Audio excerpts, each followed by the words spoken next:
الحميد بلسان النبي الكريم الأمين القسيم الجسيم النعيم الرؤوف الرحيم الذي خلق الموت والحياة ليبلوكم أيكم أحسن عملا. صدق الله مولانا العظيم وبلغنا رسوله النبي الكريم الأمين. قال الله تبارك وتعالى في شان حبيبه صلى الله عليه وسلم: إن الله وملائكته يصلون على النبي يا أيها الذين آمنوا صلوا عليه وسلموا تسليما. سب مل کے پڑھیں: الصلاة والسلام عليك يا سيدي يا رسول الله وعلى آلك وأصحابك يا سيدي يا حبيب الله. الصلاة والسلام عليك يا سيدي يا نور الله وعلى آلك وأصحابك يا سيدي يا نبي الله. مولاي صل وسلم دائما أبدا على حبيبك خير الخلق كلهم محمد سيد الكونين والثقلين والفريقين من عرب ومن عجم. فإن من جودك الدنيا ودرتها ومن علومك علم اللوح والقلم. يا رب بالمصطفى بلغ مقاصدنا واغفر لنا ما مضى يا واسع الكرم. بلغ العلا بكماله كشف الدجى بجماله حسنت جميع خصاله صلوا عليه وآله. يا صاحب الجمال ويا سيد البشر من وجهك المنير لقد نور القمر لا يمكن الثناء كما كان حقه بعد از خدا بزرگ توئی قصہ مختصر.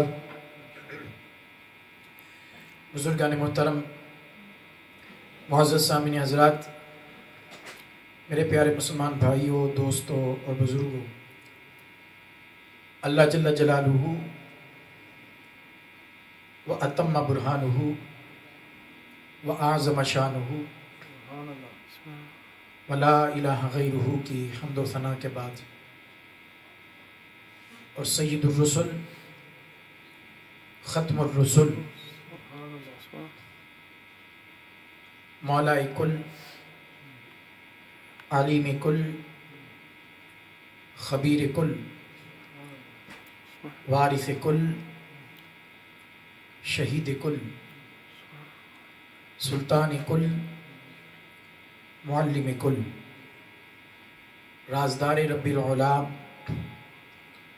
شب اسرا کے دولہ کل کائنات کے ملجا و مأوا شافی روز جزا نبی آخر الزمان احمد مجتبی جناب حضرت محمد مصطفیٰ صلی اللہ علیہ وآلہ وسلم کی پاک بارگاہ میں ہدیہ درود و سلام عرض کرنے کے بعد، اللہ تبارک و تعالیٰ کے فضل و کرم سے، اس کی توفیق سے اور آقا علیہ السلام کی نگاہ کرم سے آج ہم سب نماز جمعۃ المبارک کی ادائیگی کے لیے اللہ کے پاک گھر میں حاضر ہیں۔ گزشتہ جمعۃ المبارک کے خطبہ میں ایک انتہائی اہم موضوع کو شروع کیا گیا جس کا عنوان مقصد حیات، انسانی زندگی کا مقصد کیا ہے۔ تو اس حوالے سے گزشتہ جمعۃ المبارک کے خطبہ میں یہ بیان کیا گیا کہ اللہ تبارک و تعالیٰ نے جتنی بھی مخلوقات کو پیدا کیا اور جتنی اشیاء کو پیدا کیا، کائنات میں کسی چیز کو، کسی مخلوق کو اللہ تعالیٰ نے بے مقصد، بے کار، بے سود اور بے فائدہ پیدا نہیں کیا۔ ہر چیز کی تخلیق کا کوئی نہ کوئی مقصد ہے۔ اور پھر اس پر تفصیل کے ساتھ گفتگو ہوئی کہ اللہ تعالیٰ نے ساری مخلوقات کو انسان کی خدمت کے لیے بنایا، سب کچھ انسان کے لیے بنایا. هو الذی خلق لکم ما فی الارض جمیعا. اس آیت کی روشنی میں تفصیل بیان کی گئی تھی. سب کچھ انسان کے لیے بنایا، اور انسان کو پھر اللہ تعالیٰ نے سب سے الگ تھلگ بنایا، صورت کے اعتبار سے بھی اور صورت کے تمام مخلوقات سے اس کو ممتاز رکھا اور منفرد رکھا. اس کو بہترین صورت میں کیوں پیدا کیا گیا؟ اس کو اشرف المخلوقات بنایا گیا. عزت، شرافت، بزرگی اور کرامت کا تاج اس کے سر پہ رکھا گیا، اور اسے اشرف المخلوقات کا درجہ دیا گیا. مقصد کیا تھا؟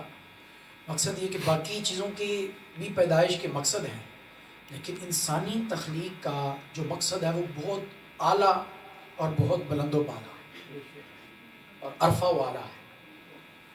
اور وہ مقصد کیا تھا؟ اللہ تعالیٰ نے قرآن پاک میں بڑے واضح اور آسان لفظوں میں فرمایا وَمَا خَلَقْتُ الْجِنَّ وَالْإِنسَ إِلَّا لِيَعْبُدُونِ. ہم نے جن و انس کو فقط اپنی عبادت کے لیے بنایا. بڑی معروف یہ آیت مبارکہ ہے، اس کا ترجمہ ہم نے بارہا مرتبہ سنا بھی ہے. آج ہم اس کو سمجھیں کہ اللہ تعالیٰ نے فرمایا کہ میں نے انسان کو اپنی عبادت کے لیے بنایا. تو اس لیے انسان کو یہ جو عزتیں عطا کی گئی، عظمتیں عطا کی گئی، شرافتیں، کرامتیں اور بزرگیاں عطا کی گئی، یہ اس لیے عطا کی گئی کہ اس کو پیدا کرنے کا جو مقصد تھا وہ بہت اونچا مقصد تھا. مقصد بڑا عظیم مقصد تھا، اور وہ مقصد کیا تھا؟ وہ عبادت خداوندی تھا. گویا ہم سے یہ کہا جا رہا ہے کہ انسان، قرآن پاک میں اللہ تعالیٰ نے فرمایا افحسبتم انما خلقناکم عبثا. انسان یہ گمان نہ کرنا کہ میں نے تجھے بیکار پیدا کیا، بے مقصد پیدا کیا. تمہاری تخلیق کا کوئی مقصد نہیں، تمہیں پیدا کرنے کا کوئی مقصد نہیں. ہم نے تمہیں بیکار، عبث، بے مقصد پیدا نہیں کیا. تمہاری تخلیق کا مقصد ہے، اور وہ مقصد بہت اونچا مقصد ہے اور بہت عظیم الشان مقصد ہے. اور وہ مقصد کیا ہے؟ وہ اللہ تعالیٰ کی عبادت کرنا. جب یہ بنیادی بات ہمیں سمجھ آ گئی تو پھر اللہ تعالیٰ نے یہ جو عبادت کا مقصد دیا، اس سے اگلا سٹیپ ہے کہ ہم سمجھیں. کیونکہ عام طور پر یہ تصور پایا جاتا ہے کہ جب عبادت کا لفظ سنتے ہیں تو ہمارے ذہنوں میں فقط نماز کا تصور آتا ہے. جب عبادت کا لفظ ہم سنتے ہیں تو اس سے مراد فوراً ہم یہ لیتے ہیں کہ اس سے مراد نماز پڑھنا ہو، اس سے مراد اللہ اللہ کرنا ہو، اس سے مراد اللہ کا ذکر کرنا، سجدے کرنا، قیام کرنا، رکوع کرنا، یہ ہو، نوافل پڑھنا ہو. یہ ساری چیزیں بھی عبادت میں شامل ہیں، لیکن عبادت صرف نماز پڑھنے کا نام ہے. آج ہم نے یہ سمجھنا، عبادت کا معنی و مفہوم. آج ہمارا ٹاپک ہے اسلام میں عبادت کا معنی و مفہوم کیا ہے.